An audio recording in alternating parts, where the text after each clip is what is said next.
give the CEO of the Denver International Airport, Dave Laporte, a good friend, an opportunity to just introduce himself and speak to everyone before we get into the meat of our agenda.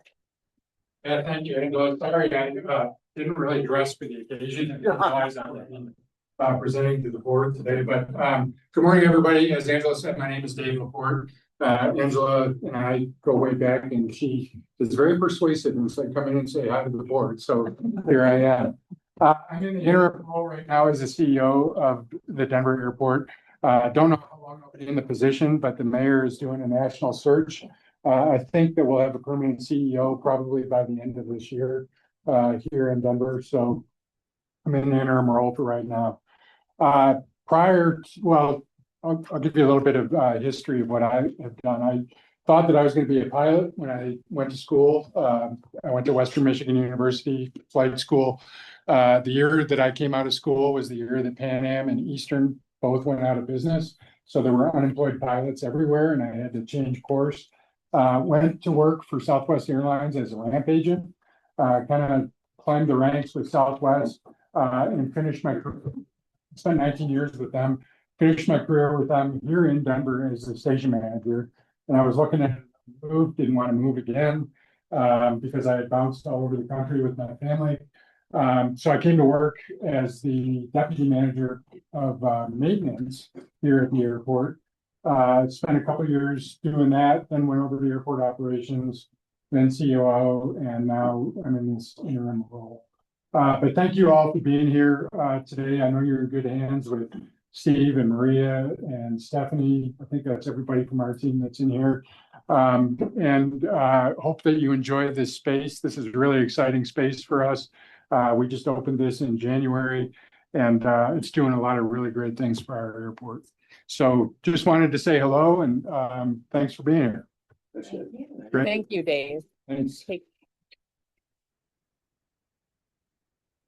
Okay, thank you for that intro, Dave. Dave Ulane, different Dave. Do you have any amendments to the agenda? I have just one minor amendment, Madam Chair. Prior to item 6.1 Centennial Airport, we'll have from Dan give us a little update about this room and about CEEA. So if we could slot her in there, that would be fantastic. Okay. Next on the agenda, Dave, do you want to also introduce formally the public our new ex officio member? I would love to. She couldn't have joined at a better time. I'd like to introduce Alicia Frazier from the Colorado Department of Public Health and the Environment. She was appointed about 3 weeks ago to fulfill the position that was previously occupied by Eric Matson. So welcome, Alicia. And after spending the day with us yesterday, she came back. That's a great sign. So I love it. Maybe you can tell everybody just a little bit about yourself and yesterday. Sure. I am the criteria monitoring unit supervisor in the technical services program for the air pollution control division. I have been in my job about 20 years now, and I have really enjoyed working for CDPG, and I'm looking forward to working with all you guys on board. Thank you. And thank you, Kevin. He brought to my attention that I jumped into the numbers and I skipped the Pledge of Allegiance.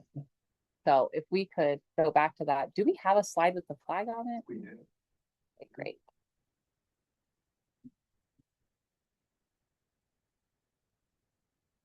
I pledge allegiance to the flag of the United States of America and to the republic which stands one nation under God, indivisible, with liberty and justice for all. Thank you, and my apologies. Okay.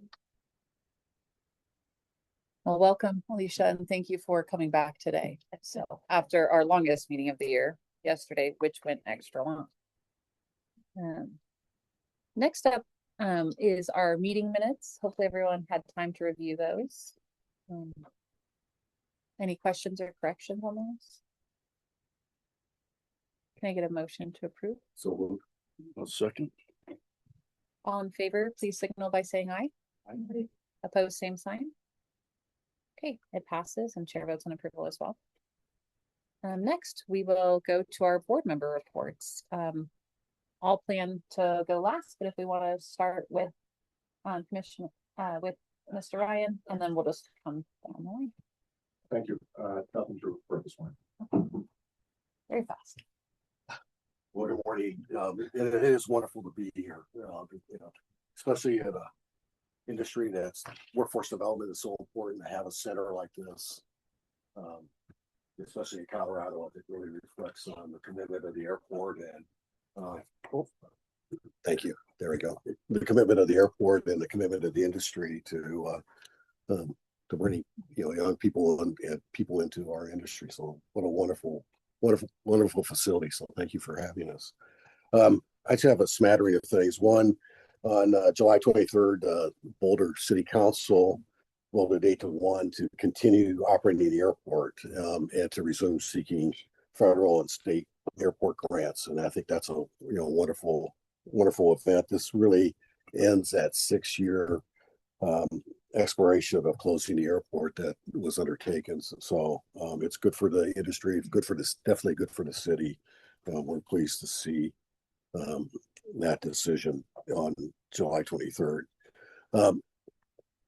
We're kind of in an interesting phase of weather around Colorado, and especially with these afternoon thunderstorms. We've had several diversions from Denver, and Colorado Springs has really proven to be its value as a reliever airport. August 3rd was a really big event. There was 11 diversions, including 4 international flights. And so they landed and were able to, by evening, to get everybody back to Denver. So it's great again to see the network of airports that we have. And of course, there's other airports that are also relievers to DIA when the weather's bad. But that's very effective. But really pleased to see how Colorado Springs is supporting all of our traffic coming in and out of Denver. The unleaded gas transition has become a little bit more, the plan for that has become a little more concrete. On July 30th, the FAA issued an updated national transition framework. It's not totally complete, but it's much more concrete than what we had before. In that update, the FAA has determined that a true drop-in fuel meeting the 100 low lead specifications is not really feasible, while leaving the possibility of that the market could ultimately select a single specified fuel that's authorized by the FAA and that meets specifications, or multiple. So we're going to hear more about that. But in the plan, it's divided into 4 broad stages. First is complete fuel testing and authorization. That's what's underway right now. One fuel is going through the PAFI. I think we're going to hear from Chris DaCosta from Swift later. Swift is entering the PAFI process, and so that's important. Phase 2, which they said will begin mid 2028, is the development of operating experience, evaluating operational data, and rollout. So basically, this is the fuel that is fuel that will be distributed and sold. And of course, we're already way ahead of that in Colorado with our airports using UL 94, and Chris again I think is going to talk about the transition to UL 100 this afternoon. So we're way out in front of probably other parts of the country in what is a second phase of that program. The third phase is conducting the national transition that should begin post the 2028 phase 2, and that's where we'll see the industry and the users moving away from 100 low lead. So the FAA still is on target, still is working toward the mandated 2030. But they've also said that that as long they'll do that as long as the plan assures the full fleet use and safety. And that's not simply a calendar driven event, but it's but these other phases that are going. So we know that an updated plan will come again. But really pleased. And again, I'm looking forward to our conversation with Chris this after or later in the meeting.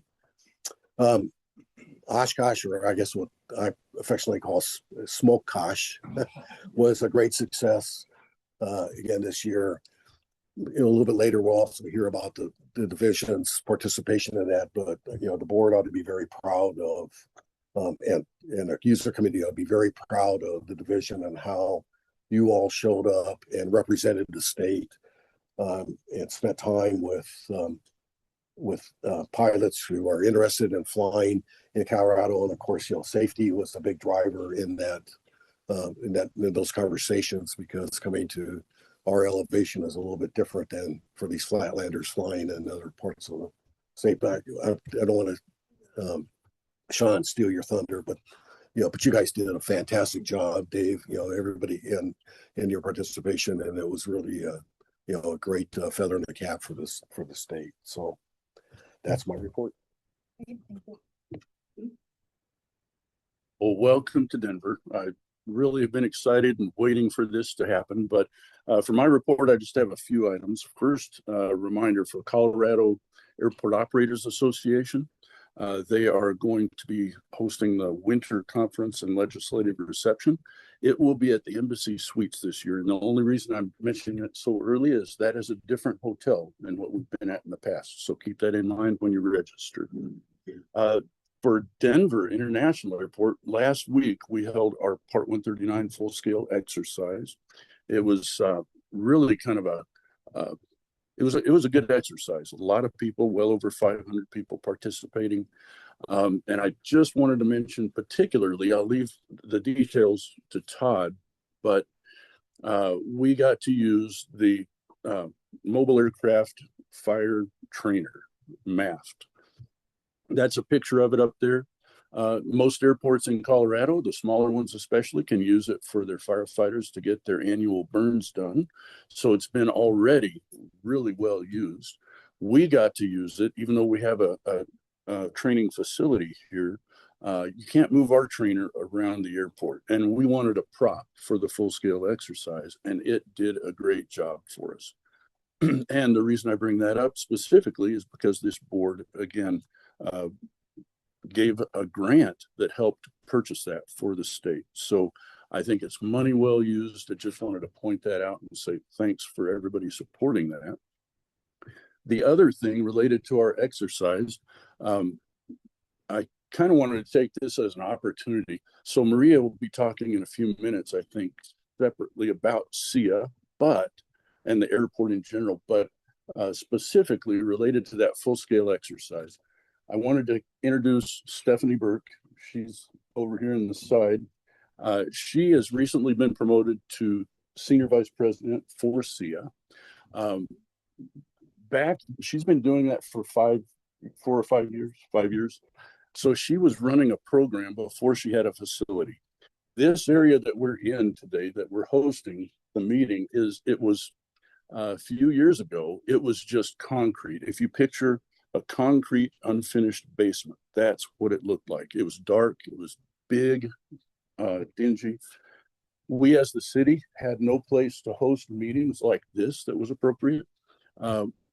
But as soon as Phil Washington got here, he found this space when somebody showed it to him. And the plan was to give it back to the hotel to run as part of the conference center.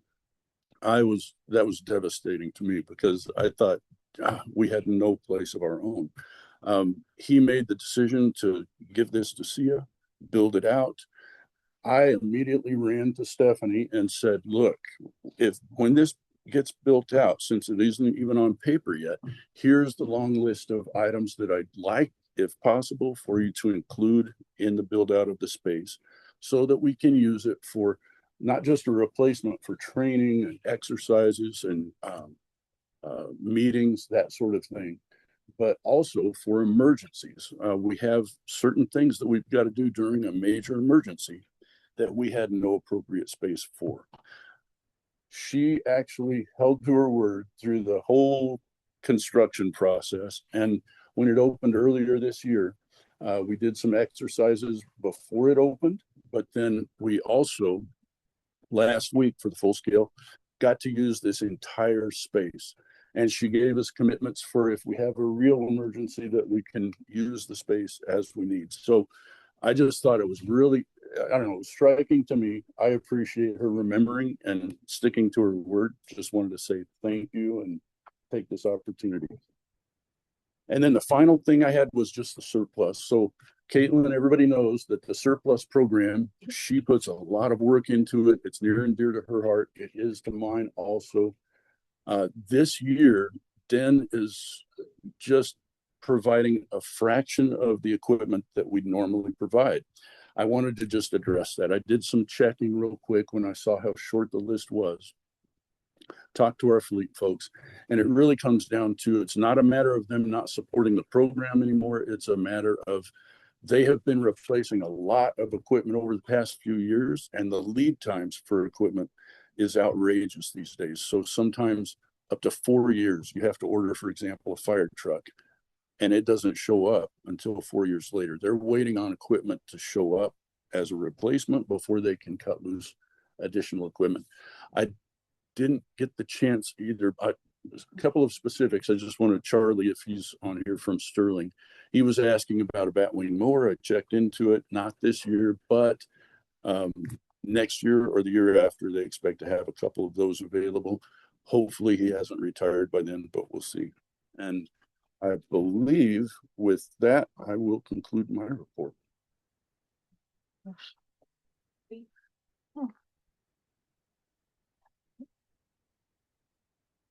Thank you, Madam Chair. Just a couple of small things. Some of you know this and some of you don't, but actually as a consequence of my grandfather being one of the contractors who worked on DIA, I had a chance to be in this airport before it was open to the public, and it's very wild to be here now in this capacity. So I don't think my very, very, very young self would have ever imagined being here now in this context. So that's just an interesting state of affairs for me. So I appreciate being here today and you hosting us, being in this very amazing center and seeing the growth of Denver over all these years. Just very, very cool. I actually want to say thank you to Greg Pedrosa and all of Pueblo for the conference and for all the tours and everything they did. They had a really nice, I know not everybody wanted to stay after the conference, but they hosted a really nice event and we got to see lots of cool hot fueling. And actually, I think just everybody at Pueblo did a very, very, very excellent job of showing off the town and the airport and everything down there. And we're very gracious hosts and all of that. So I just wanted to say thank you again to them because I think that was a very lovely event and they were very nice in hosting us. So I think that's it for me.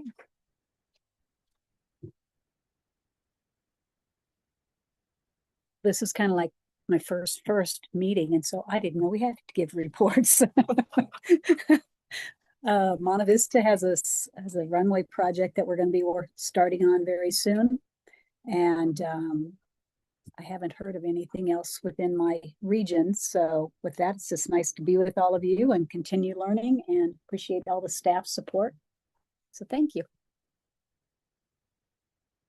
Thank you, Gigi. And it's perfectly appropriate to have a short report too. Yours still wasn't as short as Kevin's this time. So yeah, thank you. And do you, Alicia, do you have anything that you would like to say? No. Okay. If you do, just raise your hand in the meeting, because otherwise I'm not going to defer to you again. That's an extension of grace for your first board meeting. Hi, Trimby. Did you want to get Leslie so she's here? Sure. If she's ready, you go right I figured ahead. she'd rather me loop back to her when she's settled. Moment. Okay. Test. Okay. So I'm Trimby Zava, the pilot organizations representative for Colorado. So Colorado Pilots Association has been very active with the voluntary noise abatement program, and they've been attending those regularly. with the gentleman back here. And just wanted to give a shout out, of course, as Mark mentioned, that Colorado Pilots Association also attended EAA AirVenture and represented in the form of the mountain training program that they have, their regular speaker every year, and that they last week had one of those mountain programs where they teach people how to fly in the mountains, talk about mountain safety, high altitude airport operations. And there will be another one of those on September 19th. Let's see what else. I usually have this printed out, but I didn't bring it and I don't have my glasses anyway, so I can't read it off my phone. So I kind of wrote some things down. Colorado Pilots Association is the main organization that I represent for the pilot organization's representative role. I do sometimes talk about Colorado 99s, the women in aviation, but today I just kind of want to focus on Colorado Pilots and EAA, of course. I just want to say that the Colorado Pilots Association, like I said, has been very active in trying to get the House Bill 1235, working towards it, we had a discussion yesterday of trying to work on House Bill 25. They are working on House Bill 25. They are working on all the measures to get what they need done. So that said, I just want to give a shout out to them. And Airline Pilots Association is going to be here, as Stephanie told me. I would love to have on the 25th. I think you said September 25th. So I would like to come to that and maybe bring the person who will be taking my role in December so that they can meet the Airline Pilots Association, because I think that as a pilot organization representative for the state, I think venturing beyond the GA and knowing that a lot of the money we allocate goes to commercial and GA, that maybe there should be a slightly more focus on airline pilot associations as part of the pilot organization's role. So I'd like to have that conversation soon, but I will attend that ALPA meeting here with Stephanie. And let's see what else. I think that's pretty much what I'm going to say as far as pilot organizations represent. Thank you. Thank you, Trimby. Thank you very much. Appreciate you. Thank you. It's my turn. Yes. Well, thank you very much, everyone. I am sorry to be late. I am technically on vacation. However, that said, I do have a report because I was lying in my bed enjoying my news, and Centennial Airport popped up, and I went, oddly convenient that we had 322 goats that were clearing vegetation. And there was this guy who was being interviewed on TV who had this accent and talking about the goats and how sustainable it is to have the goats clear your vegetation. And so what we're going to have to do in Arapahoe County is figure out some way for all of us to have goats at the ready at any given time, because Centennial Airport has shown us the way to clear your vegetation in a sustainable, ecological way, and to support small businesses who will bring the goats to you. And so that is my update. And thank you to Mr. Gunn and to Mr. Fronefeld and that other guy over there we're not going to talk about. But thank you very, very, very much for doing the work and making sure that we're still Centennial Airport. And I'm happy to see the goats everywhere, all across the state. So, Madam Chair, that is my report. Great, thank you. I'm not picking favorites, but that was my favorite one. Can we hear the accent? Yeah. I have just a few things. I actually have a slide for my report because a picture is worth 1,000 words. So as everyone in the room knows, our state just celebrated its 150th birthday. You know, being the Centennial state, that coincides with the nation's 250th birthday. And in commemoration, in Grand Junction, we are bringing our Brachiosaurus back. So in 1900, in the year 1900, on the 4th of July, a paleontologist from Chicago named Elmer Riggs was digging on a hill in Grand Junction. Can't imagine how hot that was. But digging on a hill in Grand Junction, and got his reward because he found over 20% of Brachiosaurus. And at the time, that was the largest creature, that land creature that had ever been discovered. So he took those bones back to what is now the Field Museum in Chicago. And those bones have been used and combined with other Brachiosaurus bones that have been discovered to create, the cast of a Brachiosaurus that's used in, virtually any museum with a Brachiosaurus. And it's also the Brachiosaurus that's in the O'Hare Terminal. If you've ever been in Terminal 1 and noticed a Brachiosaurus, we are really excited to, as a community, bring that Brachiosaurus back. It will go in the airport terminal, in part because we really want it, and in part because we're the only building big enough to fit it in Grand Junction. But I am beyond excited about this. There's a fundraising campaign because it's the community itself bringing it back. We're working with the museums of Western Colorado, but something we talk about a lot at the airport is that we tell people where they are when they land, and we're proud of the job we do. But dinosaurs are a huge part of Grand Junction, Western Colorado. It's really hard to do dinosaurs in a sophisticated way. And so we're really excited that we get to, kind of bring this museum aspect to the terminal. The estimated timeline is 2028. Production alone is 18 months for this big guy. And also in 2028 is when our new runway is scheduled to open. So we're going high tech in the airfield and prehistoric in the terminal.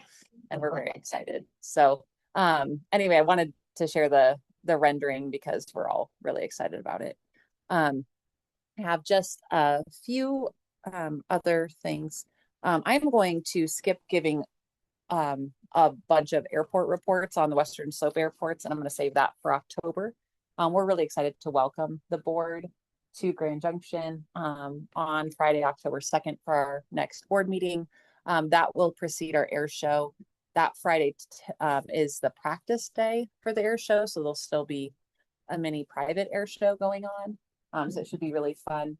I'll be working with Caitlin on the details so that we can make sure that we can meet the needs of each of the board members' schedules, and we can host you in the best way and really make the most of the visit. We're very excited about that. So thank you everyone for making the trip.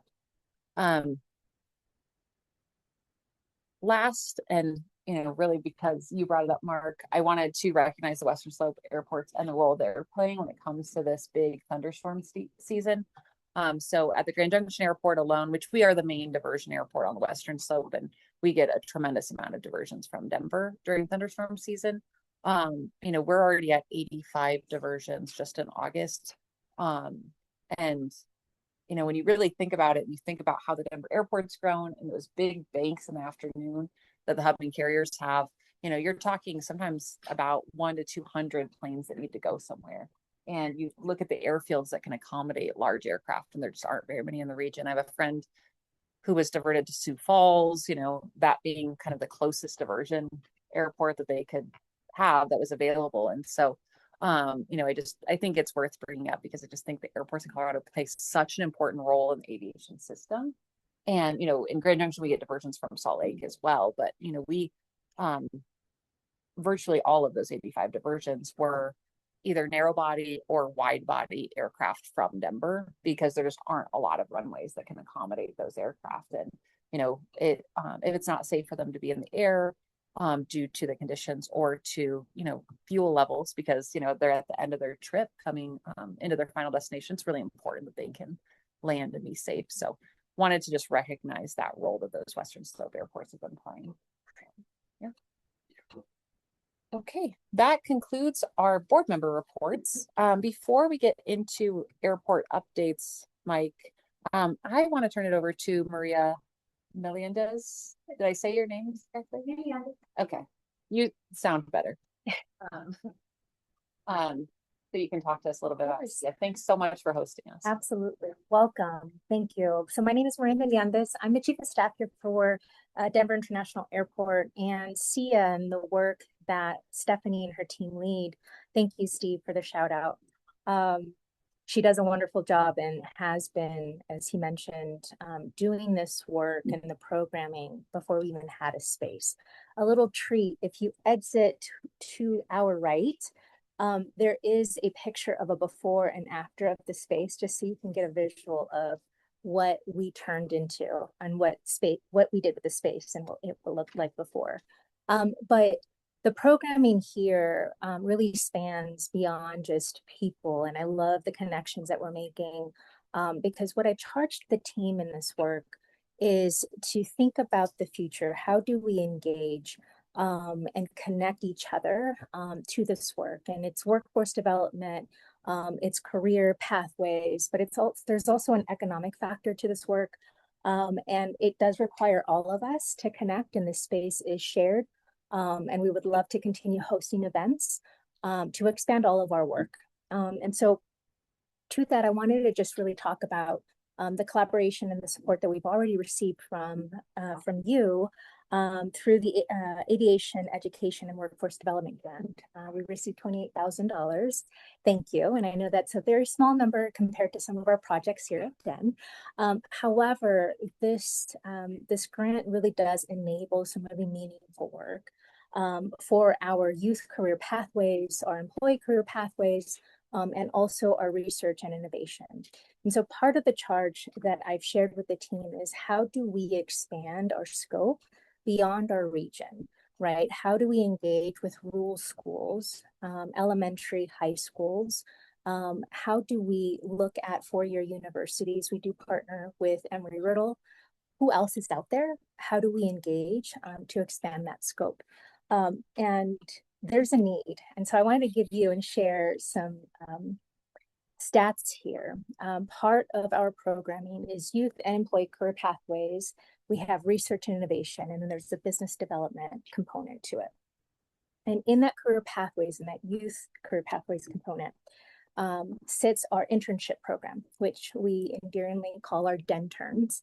And this year we received 2,000 applications for 28 openings. Just to give you perspective, right? So there's a need.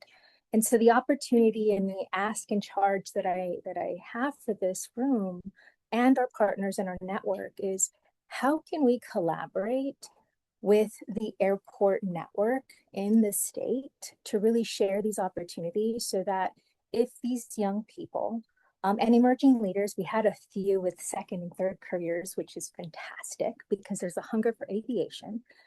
If there's not a space at DEN, who else might have an opportunity to get them connected into the industry? And so wanted to share the statistics, but also the area of opportunity that we have to collaborate and work together to really sustain the future of aviation. And we're going to need that workforce. And there's a hunger for that. I talked about innovation. And so part of that grant will be used for technology, VR, and video creation, so that we can get the programming and the goodness that we have here at DEN through our Career Pathways programming out to the rural community. And so that's another opportunity for us to partner and share resources. If you have schools or young people that are interested and can get plugged in, we would love to hear from you.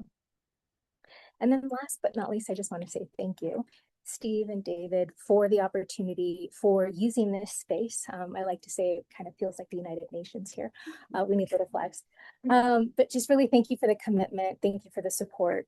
Stephanie and her team have done a wonderful job bringing the vision to life and creating meaningful programming that focuses on, yes, aviation technical support, but there's also a leadership component. How are we developing our leaders to take on the challenges that we are facing now and into the future? And so with that, thank you for having us. Thank you for using this space. If you look around, this entire facility is activated today. We have TSA in the building. We have our maintenance department in the building. And so there's this synergy of community that we've created, and it's yours as well. And so welcome to our community and our space. Thank you. Thank you so much for hosting us and for sharing about the facility. There is a tour available afterwards. I think most of the board members probably already coordinated with Steve, but thank you, Steve, for coordinating that. You bet, thanks. And I wanted to say too, thanks for Maria letting us use this particular room. So the whole space, I can reserve some things, but this is the senior leadership room.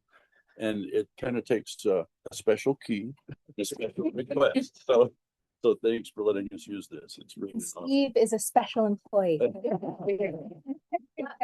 Thank you. Thank you. Okay, next up, we have Mike Chronicle and Jeremy Gunn from Centennial Airport. Great. So I'm Mike Chronicle, CEO of Centennial Airport here just south of Denver. Want to thank Chair Padalecki and the CAB for having us speak a little bit today and give you a little bit of update on what Centennial is doing and some of our initiatives. Thank you, Commissioner Summy, for giving us a shout out on the goats. So we've been telling people that we consider Centennial Airport to be the goat of general aviation airports. So naturally, we would have goats on the airfield. They're only with us for a week, but it's really cool. And Jeremy will have a little bit more information on that as well. So I'm going to just start by kind of giving you an overview of the year to date at Centennial Airport. So far, we've averaged about 875 operations per day. So that's about a 3% increase over last year. So not a big jump, but at least it's moving in the right direction. Fuel sales are a little bit more positive. We're up about 8% year to date, so that's interesting. Obviously, the cost of fuel is a lot higher right now, but despite that, a lot of the private jet owners, as you would imagine, are not very price sensitive. So they're paying the price and they're buying more jet fuel than ever. On our UL 94, we're tracking a little slightly below where we were last year. Since we started selling unleaded avgas at Centennial Airport, it's accounted for about 18% of our avgas sales. We're hoping that later this year that the 100R will come out and there'll be broader acceptance of our fleet at Centennial Airport to utilize that unleaded fuel. One thing of note also is the price differential between the UL 94 and the 100 low lead, it fluctuates fairly frequently.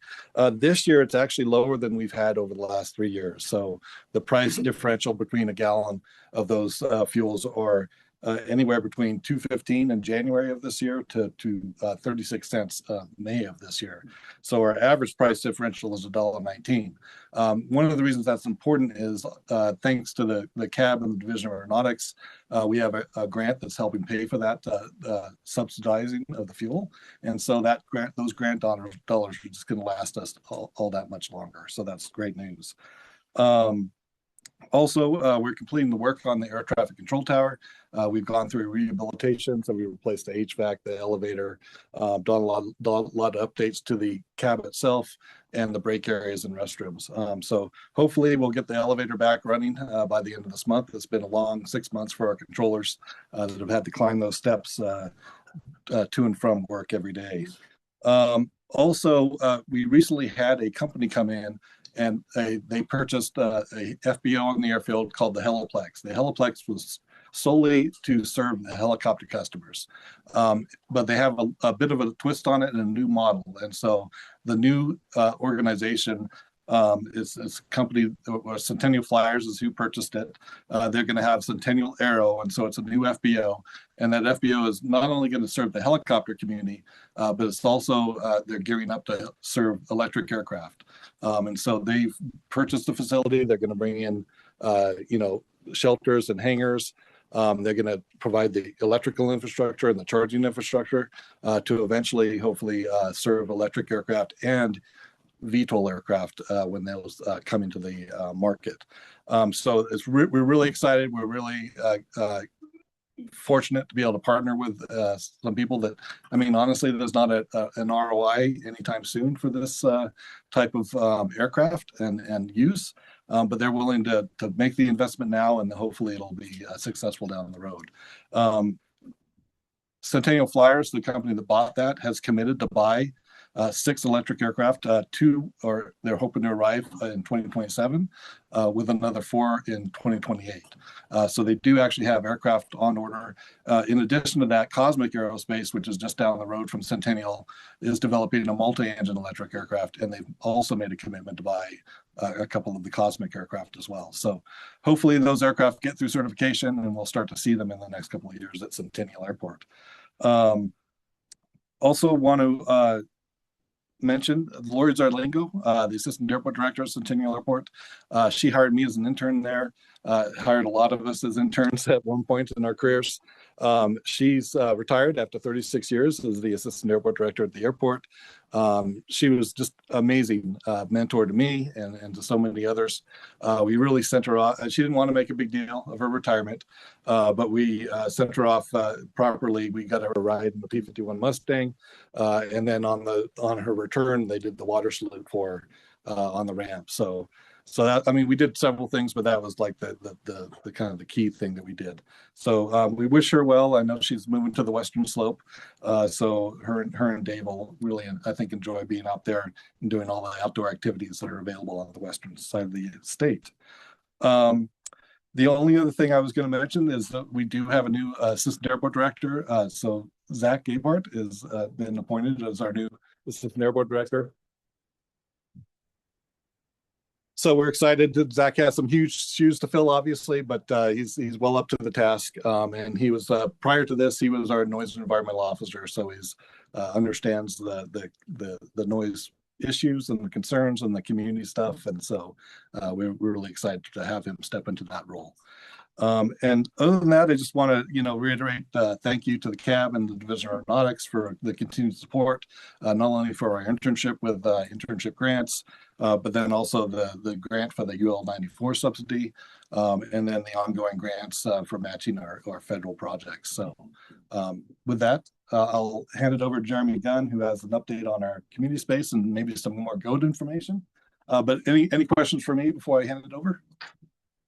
Okay, and Jeremy is our director of operations, and he was the brainchild behind not only the community space that we're hoping to do, but also the goats that we've talked about. So, not sure which project is more exciting. So, yeah, thanks, Mike. Yeah, thank you, board and the staff for allowing us to come and speak today. I'm really excited to share what we've been up to, and I'd also like to thank the board again for you guys to give us the grant earlier in the year to help fund the initial design phase for this project. So I was really excited to see that you guys sort of saw the potential that we saw in this idea. And now I'm here to sort of share where we're at with it. And so this year we were working on the creative conceptual phase of the idea, just to sort of uncover what it could be, make sure we're going in the right direction, make sure we're doing the right thing for the aviation community and the airport. So I'll have a few slides, and I'll sort of give a little bit of backstory to get you all up to speed on sort of where we're at today, the vision and the mission of this project. So first, like, where is it? And then what is it? So we wanted to have it sort of more centralized in the airport where we could, where there was existing infrastructure, property obviously not currently under lease or that we already maintain control of. And we identified the property right next to our building. It seemed to make sense. If we're going to be bringing in the community, let's bring them in and welcome to where we do business as well. So it's sort of central, a little north of the airport property, directly next to our building. It's also next to our main parking lot, right near the Perfect Landing restaurant. Just a really good location. It just sort of worked out perfectly. But is what it meant to have a community space where people can come view and get immersed in aviation, is we wanted to go up to give that experience the best view and excitement it could give the people that come out. So how we started on the next slide here, just a quick show of the timeline here. End of last year, I put out an RFQ for an architectural landscaping design firm to help us do this conceptual phase. And we had 19 submissions, which is huge. We've never had a project with 19 submissions. So that was a lot to read from. I had people fly out from the East Coast and the West Coast, companies wanting to see the site and discuss the project. So even from the design industry, there was a lot of interest to be involved in something that clearly has a lot of potential. Ultimately, we selected Wenck Associates, the landscape architect, to lead this process. Tres Birds is the architect support, and then WCG to help do the rough estimates so we understand what we're getting ourselves into. How we started it was we realized, and under their direction, they really helped structure this whole phase, is we got to really define the vision and the mission.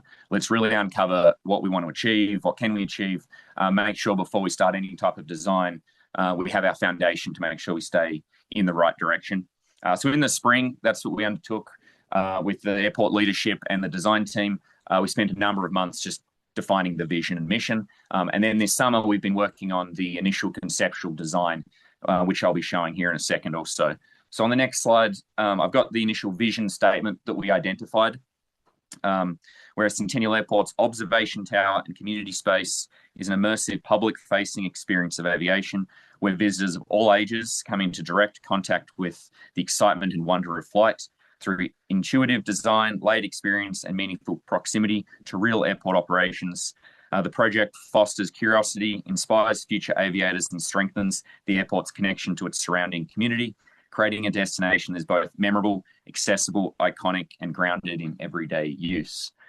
So from here, on the next slide, just so you can sort of see the background of this whole project, is we defined what that looks like, with the primary values being immersion. That's really the pinnacle there. We want to create a space to let people get immersed in aviation, which is otherwise sometimes tricky. And also build awe and curiosity, community connection, and an accessible destination that anybody, multi-generational, anybody is welcome to come and enjoy. And then around the circle here is sort of how we will achieve that, which in the next statement is we clearly wrote out, on the next slide, sorry, we clearly had a statement to define what that is, what we're doing, why we're doing it, and how we're going to do it.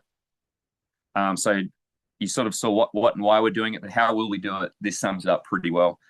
We'll do this by creating a destination, an iconic, memorable place that draws people in and offers an experience they can't find anywhere else.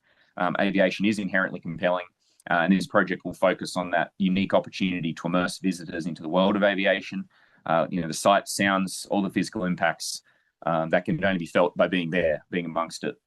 The project will create multiple viewing conditions on the ground, elevated, and then at the top of this observation tower to help frame the different aspects of how airports run. It'll be a place where observation, exploration, play, and learning merge into a heightened and deeply memorable experience of aviation. So now, hopefully, you have a little bit more of an idea of what we're doing and what it could achieve. I'm pretty excited by it. So how are we going to go and what does this look like?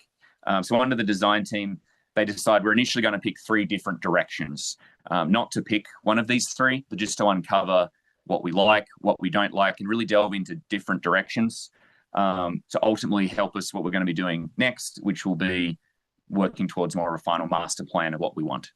So this, in the first picture here, it was just sort of the rough ideas of what an observation tower could sort of look like. And then I'll show the landscaping here in a moment. So the different sort of ideas were more of a traditional tower where you sort of go straight up, you sort of get in and you get to the top. One, the opposite of that in the center there, where we removed the elevator and added the accessibility by creating a very long ramp. So you ascend up into the space, creating other opportunities.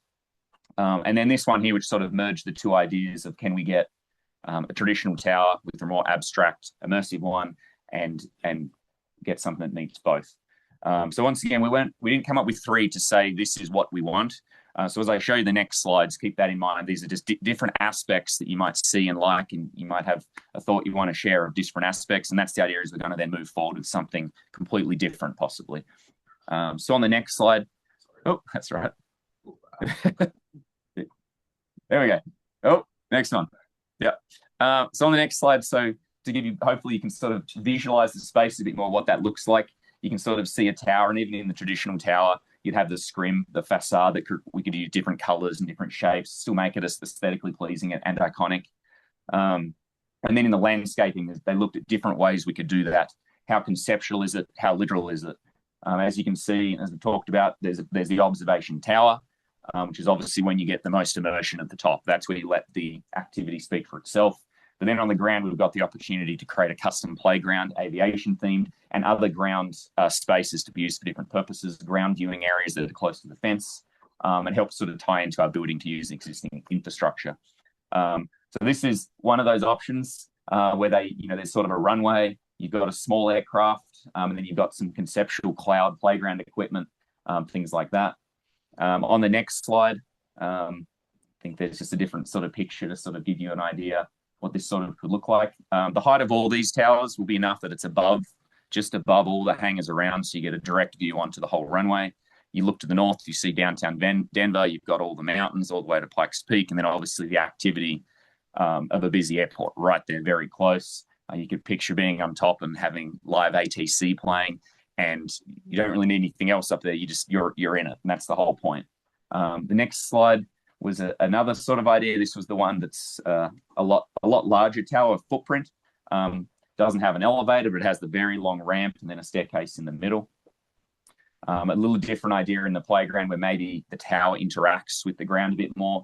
That's one of the things we're uncovering is how much do you protect the immersion of aviation versus kids running around on a slide.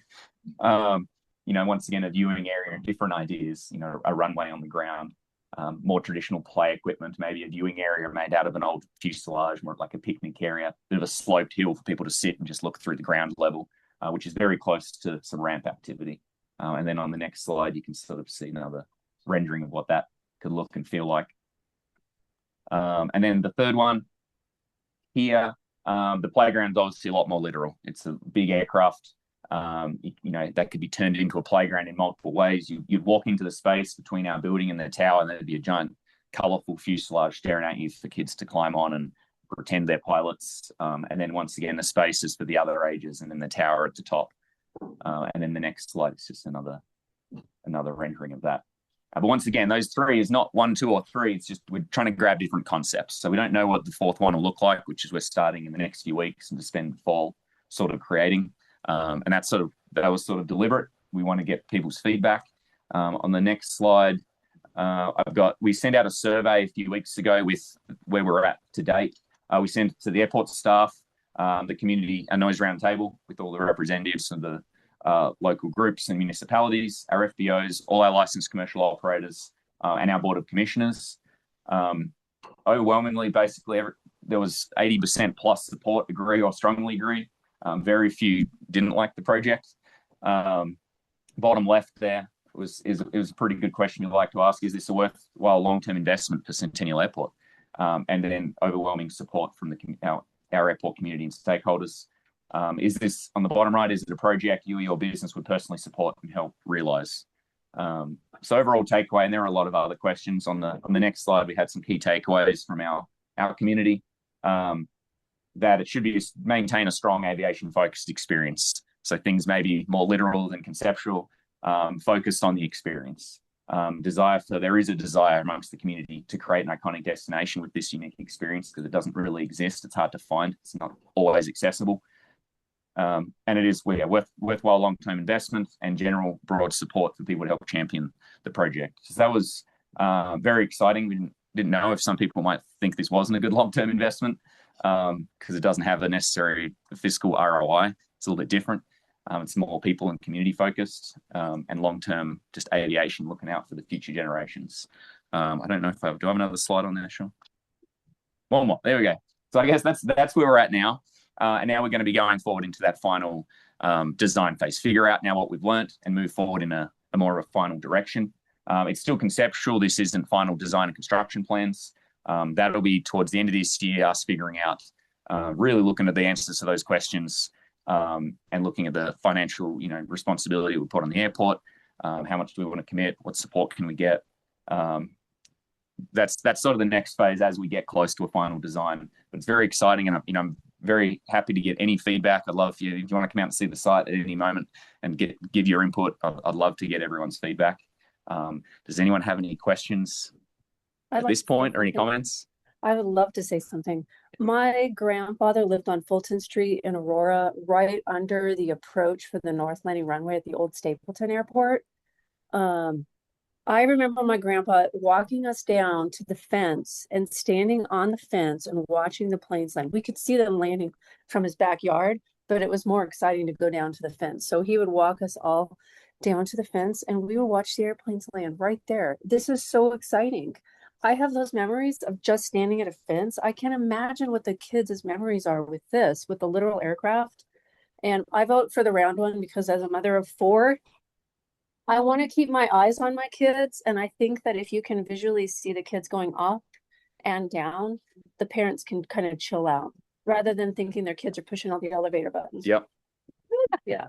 Very good point. I vote it's for the handicap accessible. Yeah. And they're all handicap accessible. Some just use an elevator. Kind of So it is. Guggenheim look, yeah. No, thank you. Jeremy, I want to, so as a kid, if anybody's from Colorado, off of Bellevue, there was a park. It was called Airplane Park. And in that park was this old cruise missile that back in the 80s, I guess you were allowed to climb around in it, and there was wires, and probably wasn't very safe, but it was fun. And I remember as a kid sitting in that thing pretending I was a pilot. Other kids did the exact same thing. Today, that missile still sits there, sitting up high. But having those aircraft in there where kids can really use their imagination about being a real pilot. I love your concept. I think it's great, and it's just going to do nothing but good for the aviation community, the community in general, and the future of aviation. So yeah, thanks. Yeah, I think all of us have a story of what first sparked our interest in aviation, and I think something like this could create a lot more of those people with their aviation origin story, and it could be at a place like this. Thank you. Can we go back to the very first design, please? The next one, perhaps this one. Yes. So how large is that upper tower to stand out on? Sure. So the two designs with the elevator, they have one emergency egress, which is the stairs. So that dictates the quantity of people and the square footage. So the ones with the elevators, it has to be a little smaller because you've only got one emergency staircase. So it could hold 50 people. 50 people. The larger one that's a lot larger because it has the spiral emergency egress and the staircase, it has a bigger capacity. Well, what I was sitting here thinking is how cool it would be if you had electricity up there, and then you could have live music, and it could be sure. tuned from the air. Yeah. Yeah. Yeah, it's a very good idea. Yeah, and the height of it is about 55 feet at the floor level. That's sort of the max height before it creates just other highly costly fire code requirements. Thank you. Clearly, you're hearing excitement about this project here. Have you heard any concerns or criticism? Maybe Mike wants to answer this. There's been a little, I guess, a very small amount. If you look at the survey, there was like a couple percent, which was a couple people, because it went to about 100 people that possibly don't think it's compatible with an airport to bring people out and have a playground. I think the vast majority don't see it that way. Yeah. And I think there's certainly some there needs to be some financial consideration on what we're willing to spend from an airport dollar standpoint. But I'm pretty confident that we'll have a lot of support from our tenants and our high net worth individuals that are based at the airport, that hopefully we can have a fundraising campaign to help defer some of those costs. Yeah, it's looking at in the realm of, for the final project, knowing what we've learned here and their estimates on these, they know we'll be getting to something which will meet what we want. It's probably in the 3 to 5 million range for the whole site. So I would be remiss, because this is my job on the board to point this out. Hopefully by the time this gets built, this is a moot point, and so we don't have to worry about the thing. I'm aware of a test that was done at a playground within the 2-mile radius of Centennial Airport, and the lead wipe, and they had the proper, chain of custody and everything like that, that showed very high surface concentrations of lead on playground equipment at a park further away from, at a children's playground further away from Centennial Airport than obviously this playground would be. This would be right in the airport. Yeah, it's the idea. So nothing other than, I'm just going to flag that I do have a copy of that report if you guys don't have it easy to hand. I'm sure that, I've heard about this from the community. I know that there is a community concern about this being an attractive nuisance should lead fuel not actually be moved out, and in a timeline that would be still, a concern for bringing kids to a place that we know there's going to be deposition of leaded exhaust. So that's just something that I know that there's a concern from the community. Maybe by the time this gets built, we don't have to worry about it anymore, which would be, I think, fantastic on for everybody. Yeah, we're obviously trying to get there as quick as we can. Yes, you guys are doing great. Everybody's doing great. Yeah. It's just like a force that's bigger than than you and us and Sure. all of those things. Absolutely. I know the community has that concern. Yes. I have that concern if we still have like a lot of leaded fuel in use, bringing kids to the airport and just putting them in the middle of a lot of that activity in a place where they're going to be touching things, touching their hands, all of those things. No, I appreciate it. Thank you. Health concern. So Yeah, I had just a couple points. One is, thank you for the comments on that. We are definitely, as you know, trying to lead the transition to unleaded avgas, and so we expect that that'll continue over the next few years. The other thing is just a kind of a note on the proximity of the park relative to the training pattern. It's on the opposite side of the airport from that, so hopefully we'll be transitioned fully to unleaded by the time this park comes into reality. But if not, there is a separation between the training traffic and this location. So you're not directly underneath that pattern traffic. Hey, Jeremy, first, it's in a post 9/11 world, getting the public inside the fence at an airport, especially an airport the size of the Centennial, has been very, very difficult. And, this is for some of us, and I'm one of these people, going to the airport is what sparked my desire to be in the industry and learn to fly. So this is a great opportunity to do that in a very safe way. And, it's a bit unusual around the country. I guess one question I have is the one picture you show the new ramp outside. Will there be a through the fence availability for people that want to take people flying, things like Young Eagles, but not Young Eagles there, but yeah, Sean, do you want to go the first slide? I think it was the aerial. Yeah, like the site map, just the site. Yeah, because that's a great place to be able to, if you're going, I take a lot of people flying, and so if I could say, well, meet at this facility, it just enhances that overall experience. Yes. No, that is a very good thought. We hadn't directly thought about having a tie-in right here at the space into the ramp. The ramp right there is solely Signature Aviation's property. So it would be then just with them, and any events would be over there. A lot of our community flying events, as you know, happen at the wings, or they happen across the airport. We have like charity flights, Young Eagles, and multiple different ramps.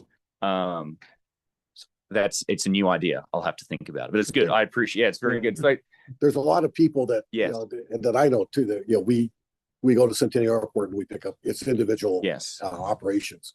So right now I have to go to I do go to Denver Jet, which works out great, and they're very accommodating, and I buy fuel from them as a result. But if there is a way to do that, with a secure fence and a key pad, that kind of thing. Absolutely. But what a great space that would be to be able to meet people to do that kind of add-on. Yes, I definitely think it will be a meeting place for people for multiple reasons, especially because they're going to be able to tie into the bottom story of our building, our offices, and we conduct the business upstairs. We have more public use downstairs, and that's where the bathrooms will be. So I do think it will become more of a meeting place than our building sometimes already is. Most people meet at the restaurant or at jet centers just because it's a central point. We are in that same central area where most people do meet. So I think it still works very well as a meeting place. In terms of all the events and interacting on the ramp, I think the greatest benefit from this is the education that we'll be able to share of what's happening, not just at our airport, at all airports, because people will be coming here just to be immersed in airport and aviation. And then that's when they get to learn about the fly-ins, the charity events across the state. So I think, yes, it may not be as direct as a gate right there. We'd have to think about that. I'm not sure if that would be how it would be, but I think you'll get the same result through the educational opportunities this will provide. Yeah. Thank you. Can you go back to the Guggenheim one or the ramp one, Sean? Which one? Because when I see the picture of the kids, I see future pilots. Okay, that's the only thing I really think about. Sorry, Bree, but yes, I see future pilots. You say see future pilots? I see future pilots. Oh yeah, right there in that picture. Absolutely. Air traffic controllers, if they're listening to ATC, that's wonderful. You have like ATC on a loudspeaker. Yep. Those kids can hear that. They want to be ATC. Yeah. And it could be ground. You could be listening to ground frequency on the ground and tower at the top. We're not sure where all the education will be. Maybe it'll be as you ascend, you learn, and then at the top, it's just the experience. I'm hoping people will learn more about aviation than what most kids we all started as, wanting to be a pilot. Hopefully they then learn what the airports do, how important they are, and then all the different ways they could be involved in aviation, where most people in aviation don't learn that until after they don't want to be a pilot, or they're already in their mid-20s. So I think there's a lot of opportunity, but absolutely there'll be pilots that will tell their story as, I remember being at this every weekend, or something like that. The goats are going to become pilots too. Yeah, the goats will be pilots. Yeah, thank you, Commissioner Simi, for your kind words. I'm very glad that you woke up to our excellent story. There's a lot of media attention on this when we sent it out. So all Monday and Tuesday we had media out to help share this story to the public. Basically, the Broncos training facility, across the road from them, there was a field. And for the second year in a row, I saw a bunch of goats there. And it just clicked. I was like, I think we could use goats in some of our really hard to get. It just was a realization. I just drove up on the curb and asked them, can I get your goats on the airport? And then next thing you know, we made it happen. So they leave tomorrow morning. We've got 322 goats. We've got them in some of the low gully areas, well outside the runway safety areas, where you get all the shrubs because of the water going through there, and it gets real thick, and coyotes end up living in there. If a deer makes its way onto the airport, they have somewhere to hide. Other animals nest, burrow, and set up their homes. So obviously we want to discourage wildlife. So that was sort of the primary goal. You also get the benefit of wildfire reduction. It's good for the soil. It replicates bison grazing on the prairie, how the land used to be.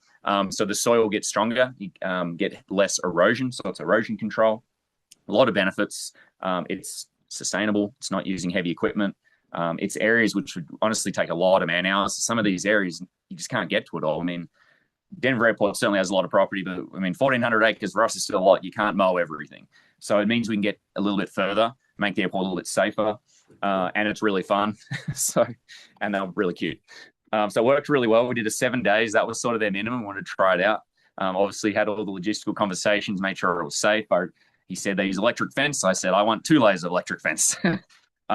They said, yeah, we stay nearby. I said, I want you to stay right there. So they had a camper on the property, out of the safety areas in the gully. They were there 24/7. We trained them, so made sure it was as safe as possible. And it's worked really well. Daily, the state-funded USDA representative, she came out yesterday to see sort of she'd seen them before, and because she knew how we've got these areas, like a lot of airports, it's really hard to maintain, that she wished we could just magically make disappear. And yesterday she saw where we're at so far, and she was really thrilled to see how much they'd cleared it out. Some of the areas, it was a whole learning experience, like long term. Some areas it makes sense that's just where you put goats each year, and maybe that's just how you get it. Other areas you bring the goats in, and then you're able to go in with chainsaws and clear things out, where otherwise you just couldn't. You would have had to have some pretty specialized equipment, which is just so thick. So she was sort of excited as a sort of proof of concept. She was talking to me yesterday. She's naming other airports. I'm like, oh, that could work here and here. So hopefully it's maybe a long-term solution, or just an additional risk mitigation tool that maybe other airports can use. But we were really excited. It was really fun. And thank you so much, Jeremy and Mike, for your update. I think the funnest airport update that I've witnessed, not just in my time on the board, but ever at a CAB meeting. So thank you. You guys have so much going on. Absolutely. Fun. One more thing, if I don't, just to kind of go back to the community space, we had a comment asking online about whether we considering concessions at the community space. We are actually already having discussions with somebody that's interested, possibly bringing a food truck out, on a permanent basis, having that be a permanent fixture of that community space as well. Yeah. So there is some consideration for that. Yeah. They reached out to us. They happened through the survey that went out. They were just an important stakeholder on the airport. They saw it and they reached out to us. They were really excited. And Mike and I met with them, and they brought up the idea of maybe a permanent food truck, and I'm sure there will be a lot of other people. So over the next few months, that'll be part of that process, is what opportunities are there. Maybe help offset some of the ongoing maintenance costs. Kudos to your creativity all around. Okay. Thank you, everybody. Thank you. Madam Chair, that inspired a new potential statewide initiative we've been talking about internally with staff called Goats on Airport Turf. Or GOAT, as we're going to call it. So we may come back to you with an idea on how to expand that statewide. Great. So I'll be happy to help with you. I say that a little bit tongue in cheek, but that is something we had a conversation about internally as we're looking at new things that we could do. So that would be cool. You do have a lot of employees who live in Watkins, so. Okay, well, I have timing mapped out on our agenda to make sure we can finish on time to have tours and things. So I'm going to be, if I interrupt you, that's why, just to keep us on track. So we're moving on to our public comments, starting with Brian Brown, who we have in person. Thank you for your patience waiting. Do we have a microphone up there, Sean? Yeah, that microphone's on. Okay.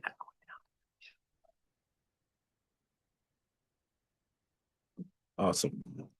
Well, good morning, Chair and members of the Colorado Aeronautical Board. My name is Brian Brown.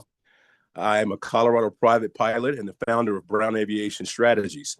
My background includes aviation business management studies, flight training, and ongoing research into how public institutions are preparing for emerging aviation technologies. I started BAS around a straightforward question. How do we prepare communities for the future of aviation before the future arrives? Over the past year, I've been researching how public institutions are approaching advanced air mobility and other emerging aviation technologies. An important question continues to surface. Not simply whether a new technology can fly, but how public institutions decide whether, where, and under what conditions it should be introduced. That distinction really matters. Currently, the FAA is conducting real-world demonstrations around hybrid electric aircrafts. State transportation departments and local partners are also participating in these demonstrations. These demonstrations are intended to generate operational information and help understand integration gaps. But once a demonstration ends, airport sponsors and public officials must still consider difficult questions. What did the demonstration actually prove? What infrastructure would be required? Who would operate and maintain it? How could it affect existing airport operations and capital priorities? What responsibility or financial exposure could the airport sponsor assume? And what evidence would justify advancing, modifying, deferring, or stopping a proposal? These aren't questions that manufacturers and institutions should answer alone. They require coordination among airport administrators, the FAA, state and local governments, and so on and so forth. That is the decision environment Brown Aviation Strategies is working to understand. BAS does not claim to replace the expertise of airport administration, aviation agencies, or any professionals already doing that work.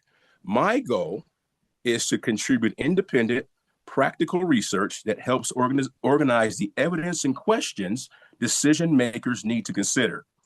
The principal guiding work is governance before technology. That doesn't mean resisting innovation. It means establishing the authority, evidence, responsibility, funding, and public purpose necessary to evaluate innovations responsibly. That work has already resulted in some documentation I published. It's an FAA-informed framework examining aviation governance, community readiness, and emerging technologies. I have a short handout for the board's reference if you guys would like to take a look at that. I can set wherever I can set it. Just a few handouts that I have.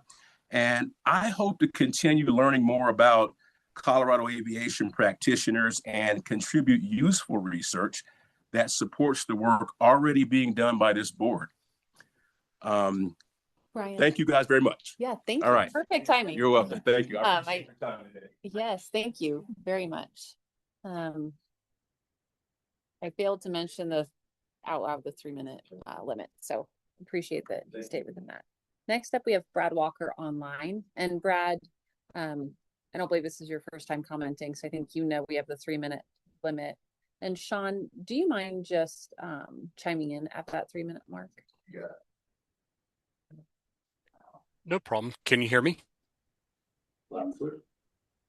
Awesome. Good morning, everyone. I wish I could be there in person. Just wanted to compliment the board on getting away from focusing on the negative side of aviation, specifically all the animosity towards Rocky Mountain Metro Airport, and focusing on the positive side of aviation, which is the grants that the board approves, as well as new infrastructure that's taking place, and the positive, trying to grow the aviation community. We have needs for new pilots, we have needs for new mechanics, we have needs for new facilities. So all good stuff, and keep up the good work. You folks have a great day, and I hope to see you in person soon. Thank you, Brad. Okay, that is the conclusion of our public comments today. I will turn it over to you, Dave, for your director report. Great. Thanks, Madam Chair. I think the first thing that we talked a little bit about yesterday, Mark mentioned it earlier today, was last month the Boulder Municipal Airport became the third airport in Colorado to begin offering unleaded aviation fuel. Again, like the other two, Rocky Mountain Metro and Centennial, it's Swift Fuel's UL 94. Sean and I had the opportunity to go up there and participate in their grand opening ceremony. It was really cool. Former Senate President Steve Fenberg, Senator Judy Amabile Bree was there. Those two legislators were key sponsors of 1235, and they're very appreciative of what we've done along with Boulder to make that happen. So Sean had done a video about that, but in the interest of time, we'll send you the link. You can watch that 3.5-minute video on your own time. But it was a really great video, very well received by the airport community and the local folks up there. So I look forward to continuing to support Boulder there as they move to a new unleaded self-serve system here in the near future. The next thing I'd like to give you a quick update on, earlier this year, you may recall that you all approved a $750,000 state infrastructure bank loan for a new community hangar at the Del Norte Airport, Kent Rominger Airport. They are moving very quickly, and they're not wasting any time putting that money to good use. This was a picture of the construction progress as of last week, with their goal of having that fully operational and ready to go for winter. So definitely a very cool new facility up there, and they have expressed ongoing appreciation to all of you for helping fund this pretty cool infrastructure piece at that airport. Just a rapidly growing airport down in the Gigi's neck of the woods, really doing some cool stuff down there. So happy to see that. The other thing I want to do, it's pretty unique. You know, our division has only been around for 35 years, and I think it's pretty remarkable that we have somebody on our team who has been with us for 25 of those 35 years. And I am really privileged to recognize our communications manager, Sean Setterberg, who hit on August 1st his 25th anniversary of work for our division, and just amazing work. Started as an aviation planner. He's another Centennial guy, like so many of us on the division team. But it was a little bit awkward because Sean is the only one that holds the magic key to making recognition plaques. So I had the awkward situation of having to have him design and develop and produce his own retirement, or not retirement plaque, but hopefully you're not retiring. Can't do that. He keeps giving me shit about it. I'm sorry. So I got to. Anyway, it's my privilege, Sean, into our division and the airport system across Colorado. And the recognition, not your retirement plaque, recognition. Says in recognition of 25 years of continuous service to the Colorado Division of Aeronautics and the Colorado Aviation and Airport System, your visionary storytelling and community engagement has been instrumental in establishing Colorado as a leading state aeronautics agency. And so I want to say thank you for that. He did get to pick his own picture. My contribution was having Sean, of course, helped me wordsmith. So anyway, but Sean, great job. I really appreciate that. We're so lucky to have you doing the stuff you do for us, and we love working with you. So thank you. Thank you very much. Appreciate it. It was cool to actually pick out my own photo. This is my actual favorite photo of all time. This is Joe Thibodeau's P-51 and the late Sea Fury Seahawk, which no longer exists. Unfortunately, but really rare to get those two planes together, and you'll never see them together again. So that's my favorite shot, and you can always see that the perfect landing too. It's there as well. So thank you, Sean. Thanks, buddy. Yeah.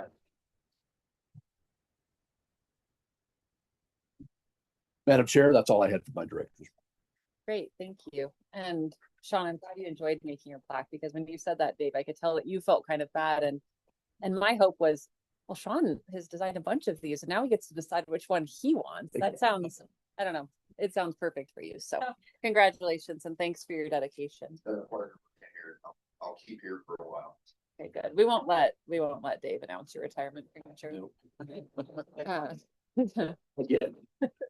Okay, well, moving right along, I will turn it over to Bryce for brief, if you can do it, financial report. Yeah, we talked about a lot of this yesterday, so we'll get through these pretty quick here. So these are the reviews of fiscal year 2026, which closed out at the end of June. So we're looking at wrapping up the fiscal year for those. June's revenue was 6.3 million, 94% of forecast. Total revenues for the fiscal year came in at 56.8 million. It was 13.6% higher than the budget and forecast of the year.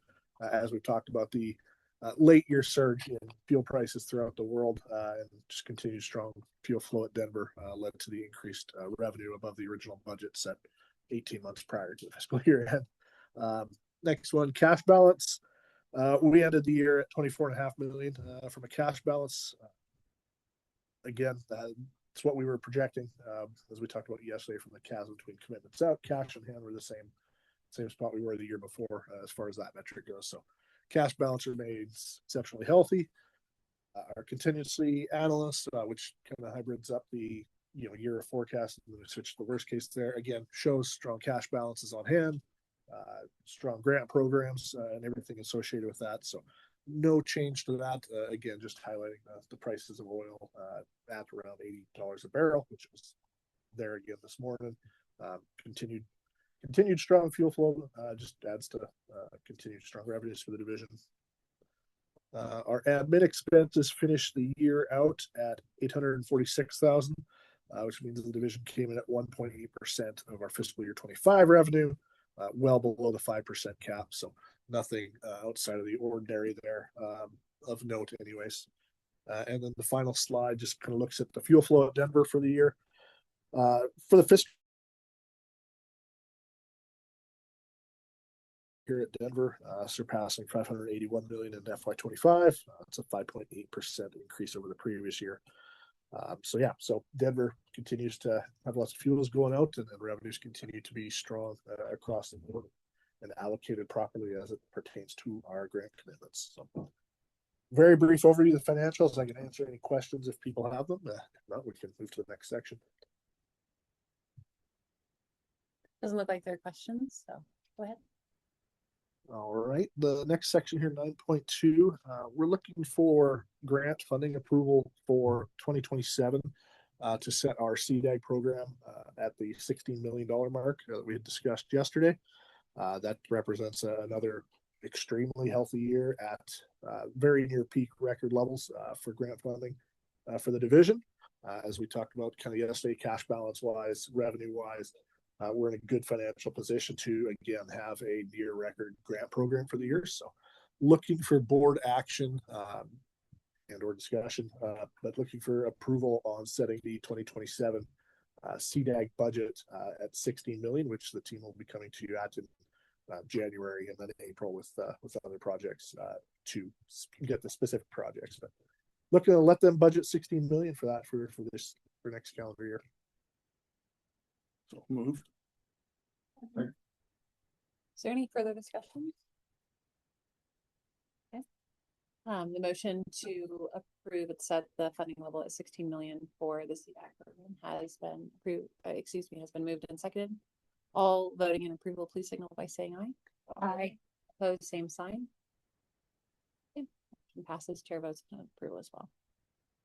Okay, and then 9.3, we're looking for a motion and approval from the board to approve an additional $100,000 in spending to our Aeronautical property cost center.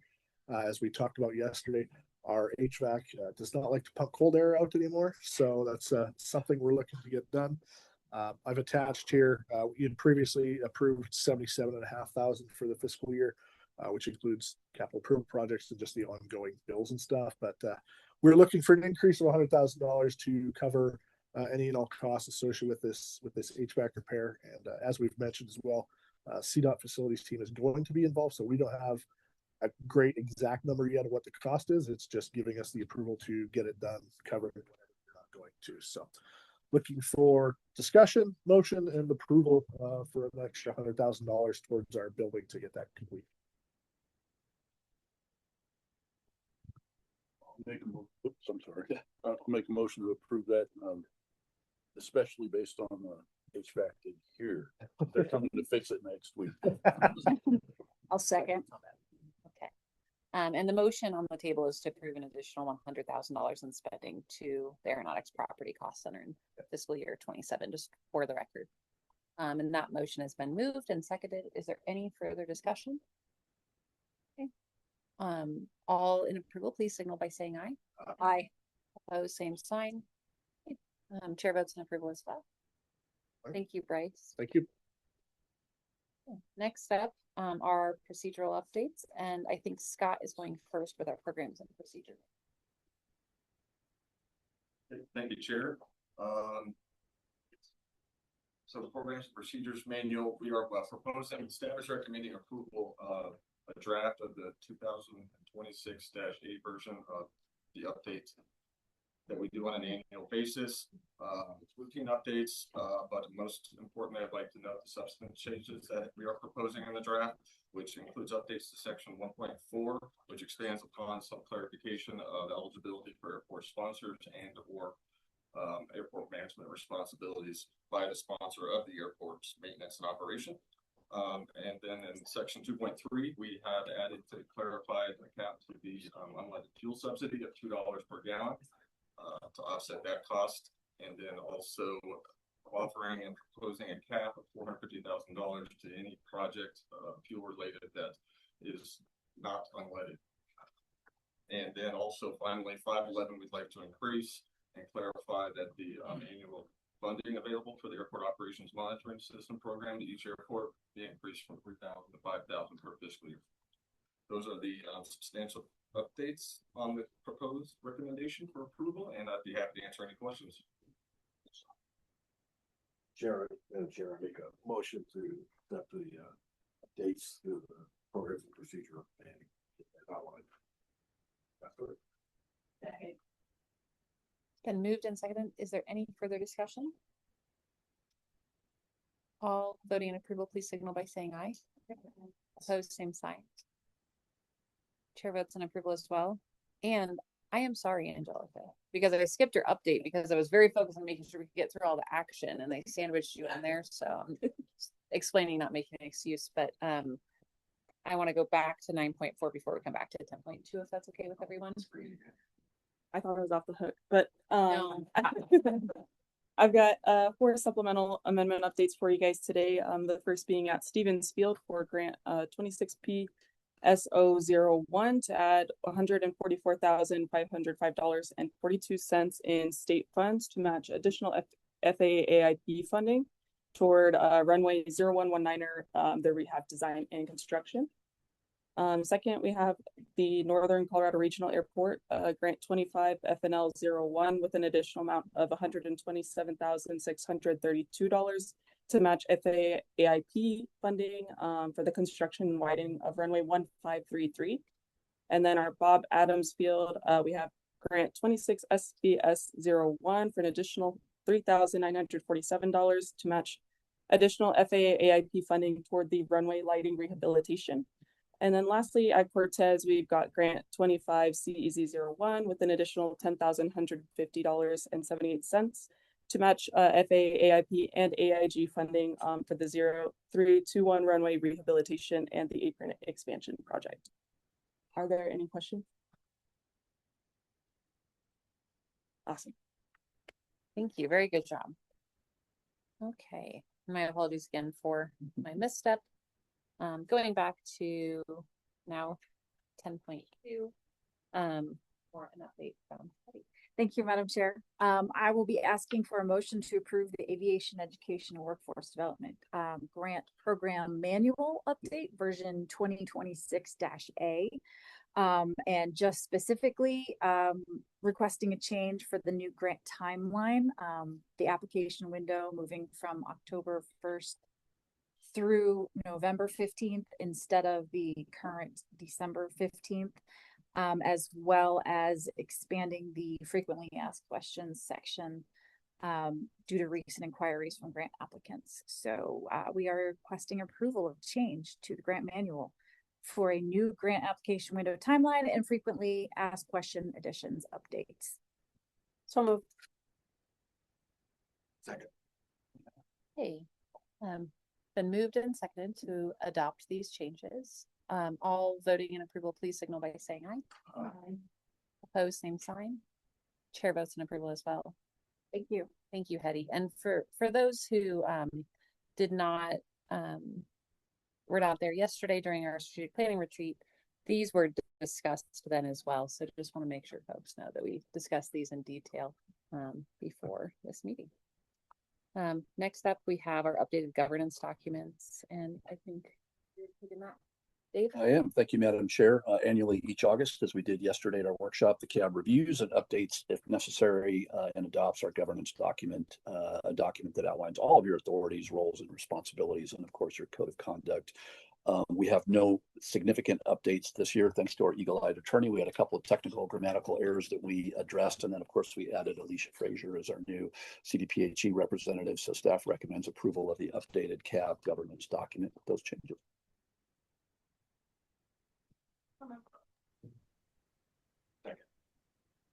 Okay. Been moved and seconded. All in favor, please signal. Excuse me, is there any further discussion? No? Yeah. All in favor, please signal by saying aye. Aye. Opposed, same sign. Okay. Thank you. And thank you for being quick on these. We are caught up. So next up, we have our industry update. And I think, do we have Chris online? Sean? Is there? Okay. So yes, I'm here. Costa and Chris, if you could keep your update to about 5 minutes, that would be helpful to us as we try to stay on track today. I have a slide. Can you allow me to share? Yeah, give me a second.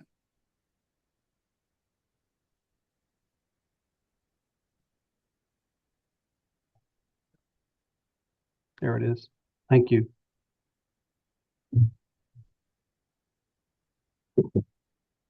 Can you see that? Yep, see it. Okay, so thank you first for inviting me. It's been a great relationship with you guys. As a team, you're a class act, man. You guys have really nailed the leadership side of aviation, particularly as it relates to unleaded avgas. A huge shout out to Mike Frontifil and David Ulane, who both are huge presence not only in Colorado but elsewhere across the country. Your leadership is exemplified and been talked about for some of my customers in other states as to how you guys go about it. So I just want to thank you for all your efforts.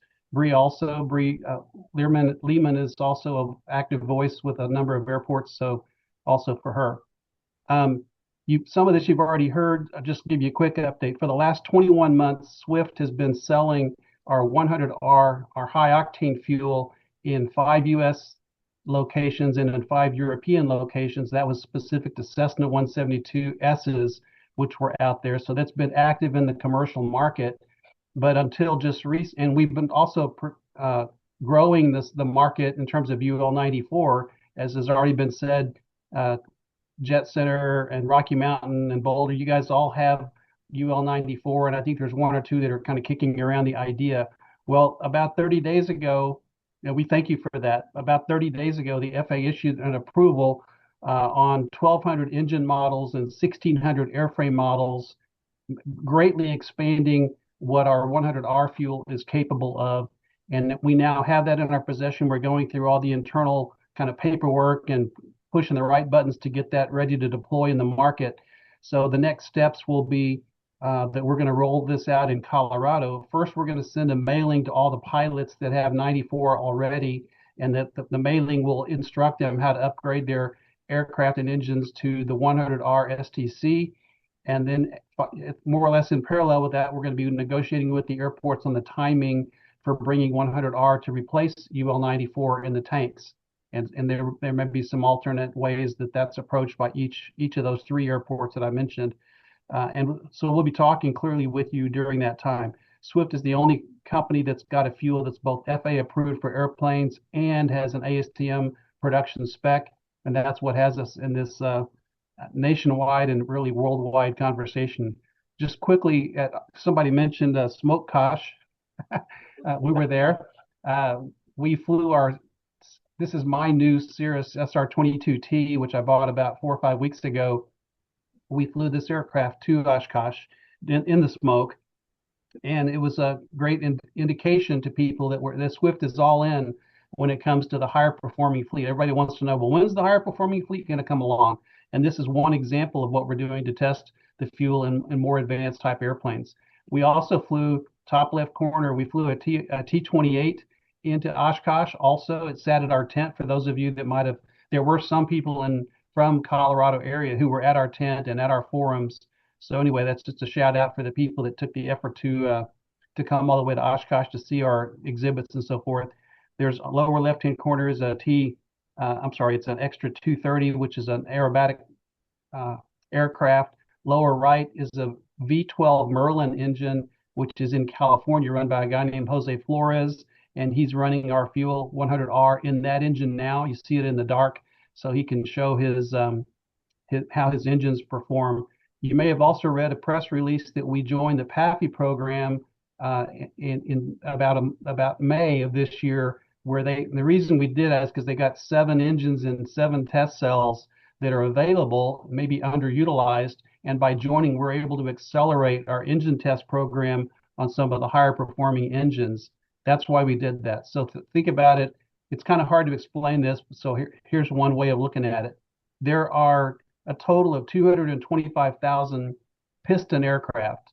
Of those, there are 180,000 of them which are certificated. That means they have a type certificate for both engine airframe, and it's under a much tighter FAA control, certificated. And those certificated aircraft will need an STC, the supplemental type certificate, to use our fuel. And so this tranche of 1,200 engines and 1,600 airframes that I just mentioned, that's a big bite out of that 180,000 of the certificated. And we know right now that we've monitored the low lead that's consumed by those certificated aircraft that are just part of the approved set. And 55% of the low lead consumed nationwide is consumed by the set the FAA just approved. 55% of the certificated aircraft consumption of fuel is consumed by the ones that were just approved for 100R. So we're sort of marching up the ladder, 55% now, and as we add more larger airplanes in the future, 55% is going to become 75%, 85%, 95%, and we're 4.5 years to go. So we're making this climb, and I'm giving you the indication of these other engines that I showed you. We're actively doing that now. So we're in a strong leadership position worldwide. We have 34 countries in Europe, broader Europe, that are already approved on our new set of approved engines and airframes. So it's kind of a race to the finish line, but we're certainly in the leadership position, and we appreciate all the support that's come from Colorado to support this effort. That's what I wanted to share. Thank you for your time. Great, thank you. And I wanted to check and see if there are any questions from any board members. Hey, Chris, this is Mark Van Tine. Davey Lane and I had a chance to talk with you at Oshkosh, and you gave us a really excellent description of the transition from 100 low lead to 100R in the tanks, in the distribution system, in the actual tanks. Yes, sir. Can you describe that again a little bit for everybody? Because I think it's very useful, very important. Well, it's challenging to say it simply, but so there are airports today that have low lead in their tank. Some airports, some through Swift's efforts, have an alternate tank that either has UL94 or it's just an alternate tank. The FAA is impressing on people that they want low lead to be there kind of to the bitter end. So to a large extent, we need an alternate tank to support that. So Swift has been moving transition tanks to certain airports. Some airports don't need a transition tank. If you have one airport and there's 3 FBOs, and each FBO has at least one tank, one of the FBOs can opt to use unleaded in its tank as long as there's other low lead tanks at the airport. And there's technical things about that, or it could be more than one tank, as long as there's a low lead tank. This is in response to what happened at Reed Hillview, California, where they shut off all of the low lead and there wasn't any low lead of any kind, even though they had 4 or 5 FBOs. So the idea would be an airport can't restrict low lead in light of who might land and what they might need. So as long as there's at least one low lead tank, other tanks can be unleaded. The process of getting a fuel that's got low lead in it now, we basically empty the low lead from the tank, and we can help, we Swift, and if you're an Avfuel or World Fuel or Titan or whatever, we can help you through that process in order to put the unleaded fuel into that tank. And that process can take, it's just a matter of coordinating. You want to use the fuel coming down to some level below, ideally below the heel of the tank. It may need to be drained, but it may not need to be drained, because generally speaking, if customers are using 94 and we put 100R in that tank, it's going to meet or exceed the octane requirements. So there's not a blending risk per se, but we still want to get 94 basically largely out of the tank in order to make that transition occur. I'm not sure that's what you were wanting to hear, but we're able to help people do that. And then once it's done, there's no going back. Burn the lifeboats. We're not going back to 94. We're moving forward with 100R. 100R is a superior fuel. It's got 6 more motor octane points than 94. It's got a proprietary additive which does anti-valve seat recession, anti-intake coking, lots of detergents and things that keep the engine clean. And I mentioned at the top of my talk that there have been some airports that have used it for 21 months, and these guys are ecstatic about how clean it is, how well the engines run.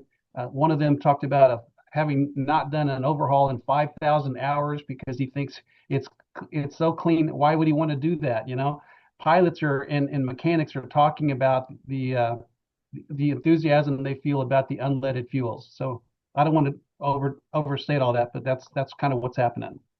Yeah, no, I think what we talked about, and I think it was important for a lot of airports. It was you indicated it's really a straightforward process to go from a tank that's had low lead, 100 low lead, to the unleaded 100R. Same kind of thing. I think what you described is you drain that tank down below the heel and go back and fill it with 100R, and that tank that was once 100 low lead tank now easily becomes unleaded tank, and without any major modification or there's an effort to do that. There's a scientific statement that's part of ASTM International that says that we allow a de minimis amount of leaded fuel to exist in a tank, and the level is 2%. So if a 10,000 gallon tank, let's say, at its capacity, can be reduced down to 200 gallons at the base of the tank, which is lower typically than the heel, you can put our unleaded fuel in that tank, and you will not exceed the requirements. It doesn't have to be bone dry. 200 gallons in a 10,000 gallon tank is okay.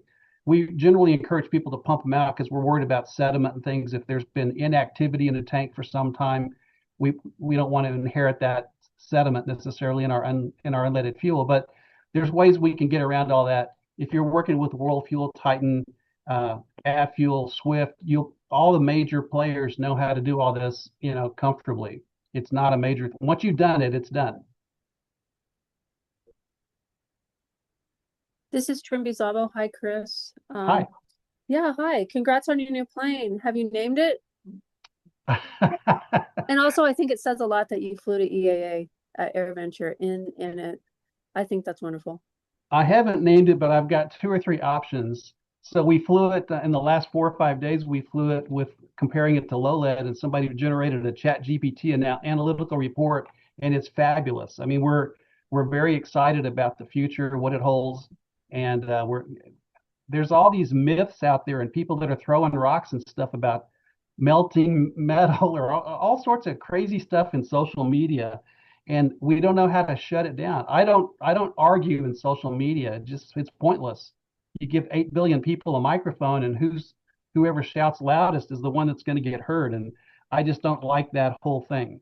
But the technical way we're going about it, the fact that we're working with different tranches of the FAA, the certification branch, which is who owns our STCs, the PAFI program, which is a little bit looser network than the certification branch. We're working with them, as I told you. And then the research and development part, which is trying to do what they call an apples to apples. The three different branches of the FAA are all working on this as part of, the transition. And we just want to stay clear. The reason we're advocating the certification way, the STC way, is it limits our own liability. If you go to court and somebody says, hey, their plane, killed our people, the question becomes, well, what was the method you used to test the fuel? The certification way is by far the most stringent, the most clear, the most well-documented way than any other way. And that's those 1,200 engines and 1,600 airframes, they're all certificated. That's what the STC is. It's a clear backdrop to all the technical testing that went on to get the certificate. The other way, the PAFI way, does not do that. And even though we're in that program, we need the learnings that come from PAFI to amplify themselves to the certification branch, to educate and inform the certification branch for those more technical things to happen faster. That's why we did it. So anyway, I hope that makes some sense there. And I'll think about the name on the SR-22. Great. Thanks for your Any other comments. questions? Okay. Well, thank you so much. That was a wonderful update, Chris. And as you can hear, we're all really excited about the progress. So thank you for taking the time and the informative update. Thank you all.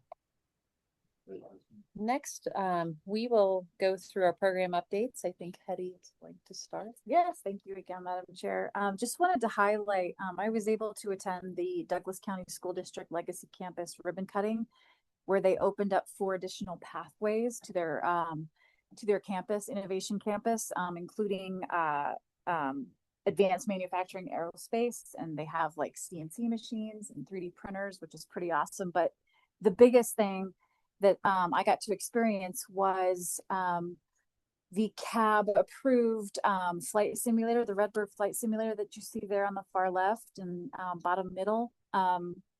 Again, that is an advanced aviation training device. So students that go through Legacy Campus will actually be able to log time. One of the teachers there is also a flight instructor. So that's really exciting for the students and the staff.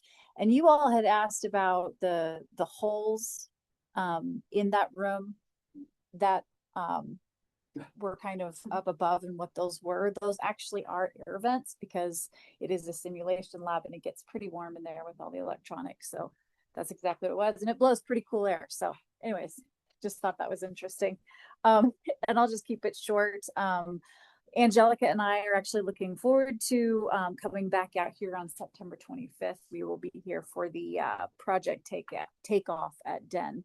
So I don't know yet what we're bringing out, if it's going to be our flight simulator or what. So and then we just have a couple more events, including the Pikes Peak Regional Air Show, and we'll be partnering with Thad from the Colorado State Patrol.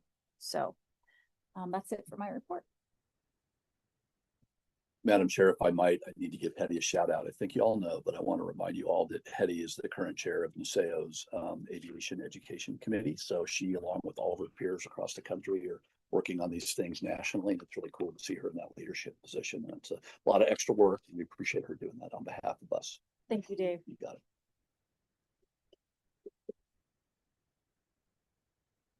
Thank you. And thanks, Dave, for bringing that up. Thanks for all you're doing, Hetty, and making all of us look good in your work too. So next up we have Sean. I think this is probably your favorite update of the year, the one after the air show. Yeah. No, I'll try to make it really quick. As it was previously mentioned numerous times, Oshkosh kind of started off with a smoky start. Mark has some great stories if you want to hear about those, of him flying in to Oshkosh just before it went IFR for quite some time. It was something I've never seen before in all the years I've gone. But nevertheless, and at first I didn't know how this was going to affect the attendance at Oshkosh, but as you will find out, it didn't have any effect at all. That's our third year representing the state of Colorado at the world's largest aviation celebration. We partnered with Colorado Pilots Association and Metro State University, who also their aerobatics and team was there in person with the game bird that they compete with. So we shipped out 850 airport directories and aeronautical charts and came back with literally nothing. So that's good. We got in front of a lot of people. Again, our mission at Oshkosh is not to sell the state of Colorado to encourage people to fly to Colorado. That's not hard. But how do you get to do that and do that on a safe basis and with the education and the resources you need in order to do that on a safe basis? Colorado pilots, Bill Standiford did 2 sessions this year on flying, mountain flying operations, and also very specific to mountain weather phenomena. So it was well attended on both of those sessions. So it was great. So again, nevertheless, despite the smoke, they broke another record, 734,000 in total attendance. It's an amazing event. We were one of a little over 1,000 exhibitors at the event. And you can see that it's a huge economic impact for the local Oshkosh region, and still 10,000 plus aircraft showed up eventually. So it was a very safe event as well. It was a great event. So again, thanks for approving us to be able to go there and to promote that aviation safety aspect. And I think it does make an impact or allow the lack of impacts in our mountains. So lack of a better term. So that's it really for my and we'll be back next year again, of course. So if you haven't been to our booth, stop by. Great, thank you, Sean. Caitlin, you're up to talk about the surplus equipment. Thank you, ma'am. I don't have a lot to report on yet because the surplus sale is scheduled for next week. But when we see you again in October, I'll be able to give you the full rundown on what beautiful pieces of equipment went to their new homes next week. Great, and thanks again for all your hard work on that. I know this came up yesterday. I just want to say it again. You know, this is a great program for the airports in Colorado, and we know that it takes a lot of work and coordination. So thank you. It is my pleasure. All right. And then last, we have our partners at Woolpert here to give us an update on remote tower project. Thanks, Madam Chair. Again, I want to reintroduce back in June at CAOA, I had noted that we had transitioned our program management for our remote tower program to Woolpert with John Bauer and Greg Dyer, our program managers for that. So we're happy to have them here. We've got them officially now under contract and they're off and running. So have them give a quick update on where we are, kind of expand on the things we talked about yesterday with where we're at with the FAA RFP and where we're headed. Madam Chair, thank you for having us today. I would like to start quickly on a note on Centennial since Mike is here. He talked a little bit about his tower update that was being done. The way you do that and inform all of your airports is when you have the FAA out to see your tower, you make sure the elevator is broken. And they all have to climb to the top. And as we got to the top, everybody looked at each other and they said, "How much money do you need?" And I said, "Well," so it was a great strategy, Mike. I did notice that Mike was not there that day. He was missing, but his staff did an excellent job. So if you're looking for ways to talk the FAA out of money, you do things like that, and it worked great. So I'm glad to see that those improvements are taking place, Mike. No, thank you so much for the time to update you. Just briefly, we've gotten through a whole bunch of administrative stuff that goes along with starting a new contract. We've had multiple phone conversations with the division, with Durango, with Rifle. Tony Vicari down at Durango was good enough to set up a conversation with Clear Network, a fiber provider, which we found out very quickly that there is actually a fiber loop that goes from Denver, goes all the way down to, or goes out to Grand Junction, goes down through Durango, down to New Mexico and back to Denver again. So that was some exciting news. They've actually done quite a bit of work in Durango right now, and they're working to do some additional work in Rifle. So there's some promising notes there. One of the most important phone conversations that we had was with the agency. The contracting officers for the FAA had contacted Dave, and we were able to set up a call with them and start to answer some of their preliminary questions. We understand that they reached out to 5 of the applicants State of Colorado happened to be one of those with Durango, and we're counting Durango and Rifle as one applicant. And Greg will explain a little bit more about that in his brief. But that's a very important phone conversation, because when the contracting officers are calling, it means they are actually considering what you're doing. And I would say this, from my experience with the agency and my time there, I do believe that the Aeronautics Board, the contribution of that $5 million was a huge level. It swayed them quite a bit. Anytime a municipality or state organization comes to the table with skin in the game, and that's a lot of skin to have in the game at $5 million, it makes a difference to the agency when they're making these types of decisions. So we are cautiously optimistic, and Greg will give you a little bit more about some of the questions that they're now coming back and asking again. So we'll run through this very quickly so we can save time. So thank you for your time. Very much appreciate it. Thanks, Madam Chair. I want to express a grave concern as a former air traffic manager. The observation tower could have a really negative effect on controller break times. So careful. No, as John said, 12 sponsors applied for the program. 5 were given post interviews. We had some really good offline conversations with the FAA and with the vendor. We believe the 5 are pretty good candidates at this point, including us. We offered, as you probably know, 3 alternatives: either the combined facility at Grand Junction, a separate facility at Durango and Rifle, or just a separate facility at Durango. So we believe that the selection announcements will be made possibly as soon as next week. That's what the FAA has told us. Right now, they're going through some final steps with the system design approval process at the tech center. Kind of what they're doing these last few weeks is they're like breaking a piece of equipment or simulating a broken piece of equipment and replacing it. It's as far as the performance requirements, those have been established. So, and then I think what has really happened that's been significant is that in the follow-up conversations, as John said, the FAA was delighted that sponsors were coming to the table with resources. And then that told them they could take the money they had and stretch it further to more sites. And so I think we were definitely helpful in that. They've also taken some of the proposals that we've offered and some of the ideas that we've offered. And there's 3, so just, I'm not going to use the acronym too much, but System Design Approval, SDA, is the approval of the technology kit. So that's just to get the basic remote tower system. The FAA has also started at work on SDA 2, the next design approval, for an airport with multiple runways. And they've also started it on System Design Approval 3, which is the combined facility that Colorado talked about. So I think we're already seeing movement in that direction.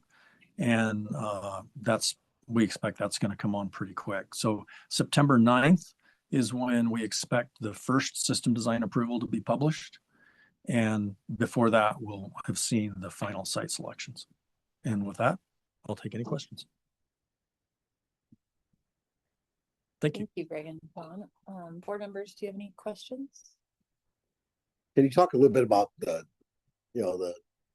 timing? I said yesterday in our planning meetings that the FAA needs a win here, and this would be a very public win for them to be able to get this up and running sooner than later. But, any sense of how the sense of urgency and how fast they really will move on this project? Perfect straight man there. The thing I needed to also offer is in our interview, they followed up with 2 questions. And the 2 questions are related to how fast can you move? How real is your money? Do you have the authority to do it? Which Dave's set up, the one with the approval from this group. And are you really ready to get started? Because they want to move fast. And I think it's going to move really fast. Once our curiosity is going to be, which version of the alternatives do they approve? Right. Because that affects the site design. But we're ready for all of those things. We've got contingencies ready for all of those. So we're hopeful next week we get that decision. And I think before the end of the year, we better be well along the path of design and committing how those things are actually going to work. Really, the one big question that we have is, what's the realistic operations and maintenance cost for the system? And we've reached out to the vendor, we've reached out to the FAA. We should have that in hand pretty shortly. Yeah. We've been on this journey for a very long time. Yes, we have. We have a lot of experience, which I think helps mitigate the risk, and hopefully they'll consider that. But we want to move quick. Right. Well, I think reading between the lines, the FAA's responses to us have been very positive. I've been surprised.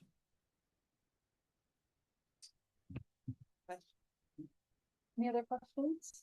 Madam Chair, I might add, I know this board has expressed a lot of interest in getting a tour of Denver Terminal Radar Approach Control, or TRACON. As I noted last meeting, they had shut off tours for some security issues.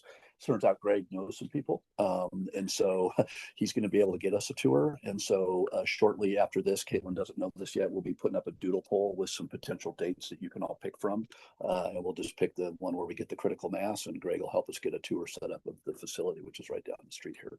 Which I don't know, some direction. I don't know where I'm at down here. Yeah. That way. So we'll get that set up, and we appreciate Greg making that happen. Thank you. That sounds great. And thanks for all the Caitlin polls to keep us organized and doing so. Okay. I think the last update is really a legislative update. I know I'm listed on the agenda. I don't have any updates, so I'll just remain. I don't really either. Congress has taken a break. I think the good news was, as you've seen, the continuing resolution, I think, goes through December 11th right now. So we'll get everything funded past the midterms, which is good. We don't have to worry about the money getting turned off. The one thing I will tie in to remind all of you that ties into what we just talked about with remote tower, for some of you that weren't here back in 2018 when Bill Payne was working with us in this role as program manager.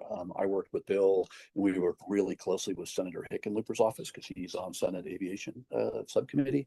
And we had language inserted in the 2018 FAA reauthorization bill that said once system design approval for remote towers is a real thing, that makes remote tower technology eligible for regular airport improvement program funding. And so that will open up another faucet of potential funding for these systems around the country. And so I think, I don't want to toot our own horn, but that was foresight we had back, almost 8 years ago now, that I think is going to really prove to be beneficial as we start putting these, not just here in Colorado, but around the country. And so we'll give a shout out to Senator Hickenlooper and his team for helping get that language in there back in 2018. Great, thanks. Okay, last we have our proposed calendar. Hopefully everyone's had a chance to look at that. And, just especially because we have some new board members, we set this calendar in advance. That doesn't mean that we can't come back and amend it. But we do need to take a look at this. Does anyone have any concerns about the calendar as proposed? Upcoming meetings or our 2027 calendar we will need to take action on.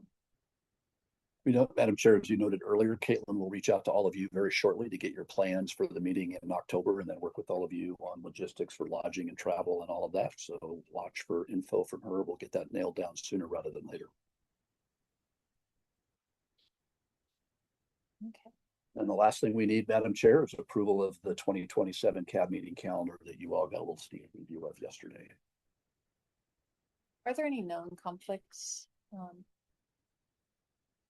Again, while we adopt a calendar, if you run into trouble, the earlier you can identify those conflicts, the better, because we might be able to just reschedule things and work around them to maximize attendance. But attendance has been very good this year. Appreciate it. A lot more done.